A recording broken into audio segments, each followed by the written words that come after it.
Bon, je ne savais pas du tout comment introduire cette vidéo, alors juste coucou. En tout cas, je voulais vraiment vous remercier pour tous vos retours sous ma dernière vidéo. Vous avez apprécié mon travail et du coup, ça me booste encore plus à faire un max de contenu. J'ai adopté un bébé serpent. Non mais sérieux, il est pas trop mignon lui. Le 24 janvier, je suis allée chercher mon terrarium. Ma cousine a craqué pour ce magnifique mâle Ivory Bumblebee et moi...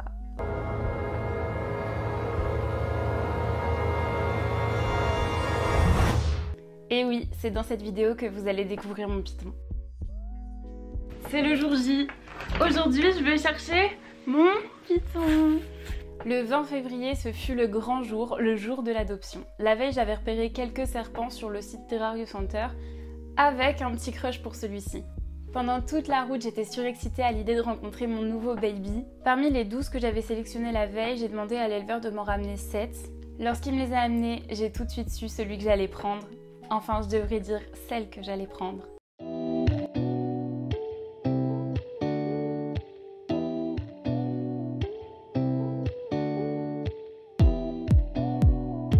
Tu viens avec moi? C'est trop drôle, il veut se barrer. J'ai beaucoup hésité entre ces trois-là, je trouvais qu'ils allaient super bien ensemble et j'avais carrément envie de les prendre tous les trois. Mais je pense que je décide entre ces deux-là. Je pense que je vais partir sur mon préféré. C'était ton premier coup de cœur. Cœur du début, ouais. Bah, ça marche à l'instant, des fois. C'est ça. C'est un mâle ou une femelle alors finalement? C'est une femelle. Oh, elle va s'appeler comment? Phoebe? Hollande? I don't know. Il va avoir un serpent. J'avais un serpent. Je suis trop heureuse. C'est trop bien. T'en penses quoi de ton serpent? Ouais, De trop son bien. serpent. Mon neveu. Du coup, je vais pouvoir dire à Laurine qu'elle est marraine. Ah bah Elle voilà. a son fiole. Du coup, tu vas pouvoir faire des bébés. Du coup, on va pouvoir faire des bébés avec Laurine, c'est trop bien. Et donc, voici la jolie femelle que j'ai choisie. C'est un python Rhésus Butter GHI Ghost. Et son petit prénom, c'est Phoebe. De retour à la maison, vous l'avez deviné, on fait le grand nettoyage. J'ai préféré redésinfecter tous ses accessoires avant de pouvoir l'installer dans son terrarium et je les ai tous passés à l'eau super chaude. En attendant, elle était dans sa boîte de transport avec une chaufferette. La chaufferette, elle permet en fait de garder la chaleur et du coup, elle pouvait quand même avoir son point chaud et son point froid dans la petite boîte. En tout cas, dans tous les cas... Il faut le garder le caillou. Il se sent... Ouais, mais je vais Regarde, le mettre. imagine, il n'y a pas de caillou.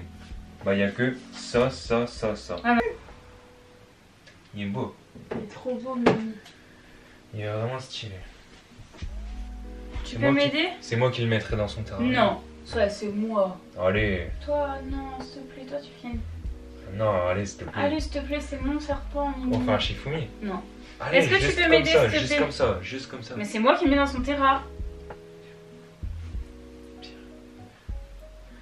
Cher feuille, ciseaux. Tiens, c'est moi. Tiens pas.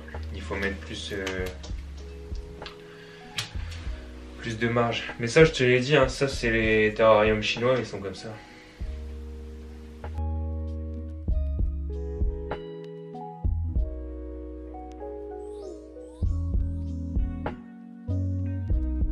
L'idée ingénieuse qu'il a eue, Swan. Il a collé les cales pour pas qu'elles bougent. L'homme de la situation.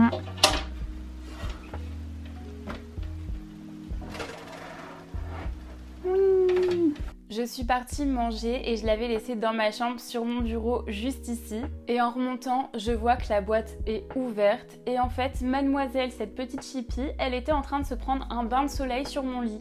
Je ne sais pas du tout comment elle a fait pour ouvrir la boîte parce qu'elle était assez bien fermée. Mais du coup, je vais vraiment faire attention à tout le temps fermer le verrou de mon terrarium parce que sinon, je sens qu'elle va faire des fugues.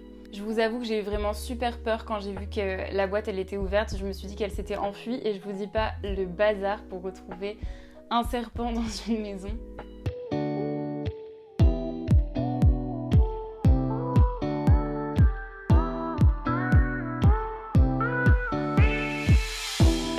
J'ai attendu que le tapis chauffant soit opérationnel avant de pouvoir l'installer et pour l'installer, j'ai préféré mettre sa boîte de transport et la laisser tout simplement aller découvrir son environnement pour ne pas la brusquer et la stresser.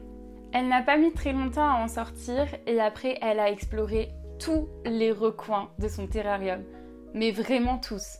Elle montait sur les fleurs artificielles que j'avais accrochées derrière le terrarium, je l'ai même retrouvée sur son rocher comme un crabe. Mais c'est super étonnant puisque le python Rhésus est un serpent terrestre et non arboricole. Arboricole, c'est ceux qui aiment bien être suspendus, qui sont dans les arbres, etc. Et terrestre, en fait, ils se cachent dans des terriers et ils creusent un peu la terre. Après quelques jours, elle s'est habituée à son espace, à trouver ses cachettes et donc elle vivait sa vie dans le meilleur des mondes. Je ne suis pas sûre d'avoir adopté un serpent, on dirait plus un singe ou un crabe sur son rocher, j'en sais rien.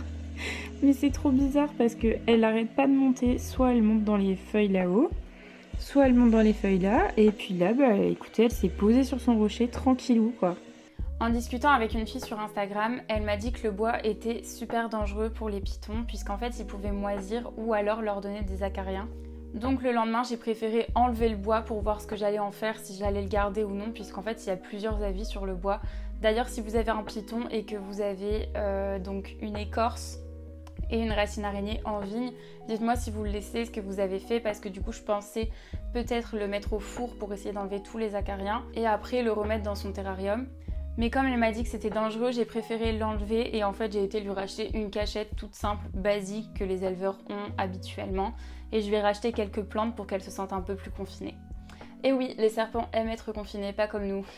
Quelques jours après son arrivée, je l'ai pesée pour pouvoir voir un petit peu son évolution et là, elle fait 201 grammes. Dans ma première vidéo et sur mon compte Instagram, je vous avais demandé si vous aviez des questions à propos de mon serpent.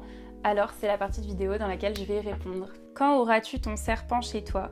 Eh bien ça y est, elle est là. Vous voyez au fond en fait, il y a mon terrarium et là elle est cachée, elle est tranquille, elle fait sa petite sieste de l'après-midi, elle a bien raison. Vous avez trouvé un nom ? Alors oui, comme je l'ai dit précédemment, du coup je l'ai appelée Phoebe. Est-ce que c'est un mâle ou une femelle ? C'est une femelle, girl power. Au début, je voulais partir sur un mâle puisqu'en fait, ils sont moins gros. Les femelles sont forcément plus grosses puisqu'elles vont pouvoir accueillir des bébés. Mais j'ai eu un coup de cœur sur celle-ci, alors j'ai préféré écouter mon instinct. Est-ce qu'il peut te mordre ou te faire mal ? Oui, les pythons Rhésus peuvent mordre, mais c'est vraiment très rare. C'est un serpent qui est super gentil. S'il mord, c'est peut-être parce que vous avez une odeur de rongeur sur les mains ou autre, et du coup, il pense que c'est une proie et il l'attrape. Mais si jamais il vous mord, il va vite le lâcher parce qu'il va se rendre compte que vous n'êtes pas un hamster, un rat ou une souris. Après, s'il vous mord mais qu'il ne lâche pas, il faut passer avec un petit coton-tige et de l'alcool ou du vinaigre blanc au niveau de sa gueule parce qu'ils détestent ça et du coup ils vont tout de suite ouvrir et lâcher. Mais surtout, il ne faut pas lâcher le serpent parce que sinon il risque d'être traumatisé. Qu'est-ce qui t'a donné envie d'en acheter un ? Ça fait longtemps que tu y penses.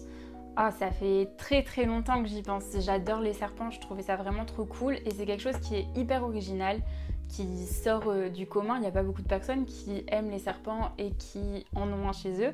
Au départ, j'en voulais un vraiment qui reste tout petit, donc j'étais partie sur un serpent des blés. Mais en fait, en m'intéressant un peu plus aux serpents, j'ai découvert le python Rhésus et j'ai clairement craqué sur cette espèce parce que je trouve que leur petit museau ici, il est trop mignon, je sais pas comment vous expliquer, j'ai l'impression qu'ils sourient et tout, ils sont trop choux. Donc je me suis plus renseignée sur cette espèce et j'ai acheté finalement un python Rhésus. Et je regrette pas du tout. Je suis tellement gaga d'elle que je lui ai créé un compte Instagram pour pouvoir mettre un petit peu des photos tous les jours. Bien sûr, je vais en mettre aussi sur mon compte personnel, mais je veux pas vous spammer de photos de serpents puisque tout le monde n'aime pas les serpents et en plus, c'est pas trop le but de mon Instagram. Donc je vais créer un Instagram spécialement pour elle pour voir un petit peu son évolution. Madame a un potentiel de star, je vous le dis. Et voilà, cette vidéo est maintenant terminée. Si elle vous a plu, n'hésitez pas à me le dire en commentaire et à me laisser un petit like. Comme ça, si je vois que ça vous plaît, je vous referai quelques petites vidéos avec Phoebe. See you, love you. Ah oui, et abonnez-vous parce que vous êtes 90% à regarder mes vidéos sans être abonné.